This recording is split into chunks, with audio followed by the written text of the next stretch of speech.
Hi అండి. Flora వచ్చింది, రీతుని nominate చేసింది. ఏంటో తెలుసా, నువ్వు బాండ్ లేని సంజన గారి కోసం హెయిర్ కట్ చేసుకున్నావు, కానీ బాండ్ ఉన్న డెమోన్కి మాత్రం డబ్బులు అడిగితే ఇవ్వలేదు. అది నాకు నచ్చలేదు. కాబట్టి నువ్వు ఫ్రెండ్షిప్లో ట్రూగా లేవు, రాయల్గా లేవు అని చెప్పి ఒక పాయింట్ పెట్టి నామినేషన్ వేసింది.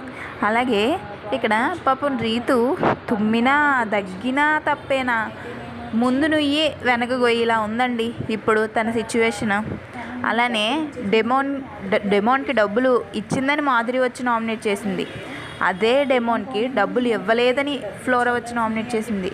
నువ్వు నాకు ఇచ్చిన డబ్బులు సరిపోలేదు, ఇంకా ఎక్కువ డబ్బులు ఇచ్చి ఉండాల్సింది కదా అని చెప్పి డెమోన్ వచ్చి రీతుతో గొడవ పడతాడు.